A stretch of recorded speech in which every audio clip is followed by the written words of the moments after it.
And luckily, he's not alone. Joining me now is Utah Senator Mike Lee, who Mike was one of the architects of this. Hello, Mike. How are you, sir? Doing great. Thank you very much, Glenn. I have to ask you some frank questions here. First of all, Rand Paul told me this morning. Do we have this clip from the radio show, Tiffany? Listen to this clip, Senator. But there's always going to be internal disagreement on the tactics of exactly how you do it. But other than that, I would say that really there's more unity than disunity in the sense of what our position is on Obamacare. And it's probably unfair, really, to characterize anybody in our caucus as not being absolutely 100% committed to defunding Obamacare. Would you say that's accurate, that the likes of John McCain, Mitch McConnell, and John Boehner are 100% committed to defunding Obamacare? No, I think there is unanimity among Republicans in Congress, in the House and in the Senate, that they're against Obamacare. How they vote on any particular procedural motion might differ, and some of us have very strong disagreements with the way that some members of our caucus are inclined to vote on this particular bill. You know, I always hesitate, Glenn, to get into somebody else's head and try to gauge how strongly they are or are not committed to something. What I focus on is each vote. It's each vote where the proof is found, and that's really what matters at the end of the day. It's not what motivates them, but what they do. That's why I've been focused on this vote, the upcoming cloture vote on this bill. Okay, so what happens now, Mike? Well, what happens now is that we're going to get to cloture on the bill, and cloture on the bill is something that I'm going to oppose. I, along with Ted Cruz and a handful of others, we're not yet sure how many. We're going to oppose it, Glenn, because the House passed a continuing resolution that funds government while defunding Obamacare, protecting Americans from its harmful effects. And this needs to have either an up or down vote on the House-passed bill as is, or it needs to have an open amendment process. But you can't have it both ways. Harry Reid wants to have it both ways. He wants to have his cake and eat it too. He wants to have one amendment only, an amendment that guts it. And I don't think that I have any interest in supporting that, in making it easier for Harry Reid to gut the bill. So hang on, Mike. We're down to it, man. We're down to it. You know that, and I know that. We're down to it. So you can't tell me that John McCain is serious, because what's his plan? Where's his plan to stop it? I mean, honestly, if he doesn't vote, if anybody who doesn't vote with you and Rand and Ted, what's their plan to stop it from here? That's a great question, and it's a question that I've asked a number of my Republican colleagues who have so far been opposing me. As of yet, none of them has come forward with anything that, in my opinion, satisfactorily answers the question of what can we do to stop Obamacare? What can we do to fight the effort to keep it funded? What can we do to maximize our chances of making sure that the House continuing resolution passes? I haven't heard a satisfactory solution from them, and on that basis, I've been trying to gather support for the no vote on cloture on this bill. Okay, so how do you think you're going to do? Well, you know, I've got about 15 or so that I think are likely going to be with me. That's a fluid number, and I suspect that my colleagues are hearing from their constituents on one side of this issue or another. I suspect are the phones that they're ringing probably there, hearing. Are the phones ringing there? The phones are ringing. They are ringing. In my office, in the last 36 hours alone, we've gotten, I think, 2,500, maybe close to 3,000 emails. And about 98% of them are strongly supportive of what we're doing. And, you know, members do pay attention to these things, to the email traffic, the phone traffic, the Twitter and Facebook traffic. And so, you know, people out there who are concerned about this, I'd encourage them to keep doing that and keep going to don'tfundit.com and sign the petition there. Encourage your senators to stand with the American people, with the House Republican leadership in favor of keeping government funded, but defunding Obamacare. Okay, so I'm just trying to get my arms around.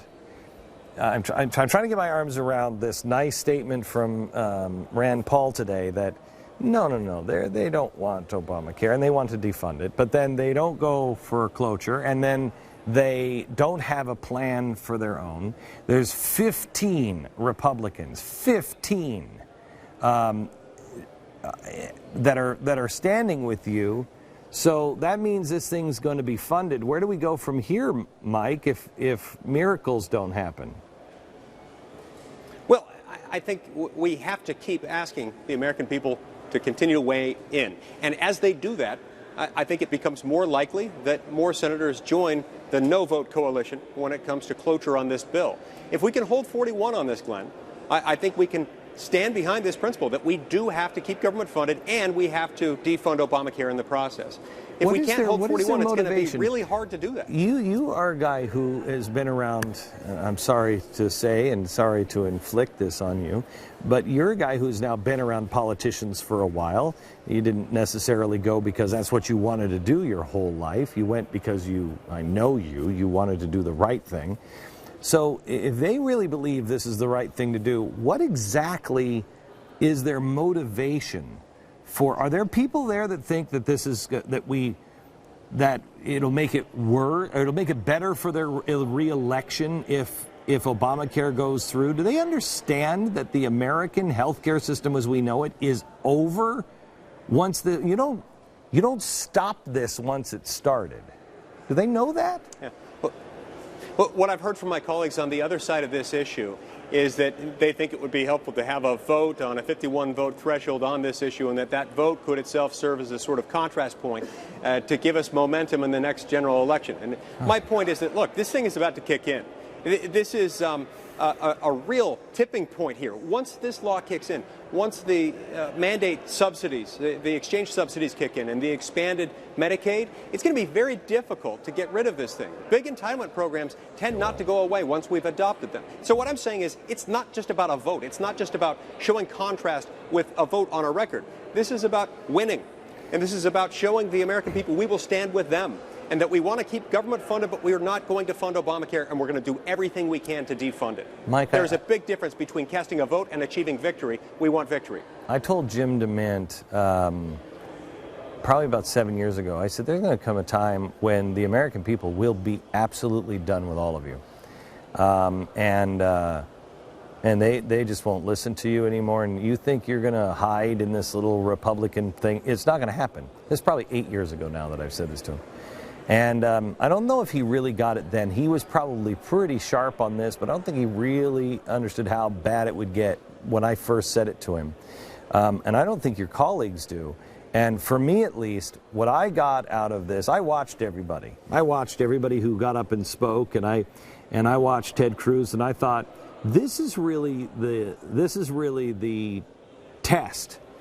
Are you going to stand up when the odds are absolutely against you and do the right thing? Are you going to stand up and take all the slings and arrows? Because I'll vote for you guys. I'll vote for you guys. But I'll tell you, I think the American people are so done with people like John Cornyn and Lindsey Graham and everything else.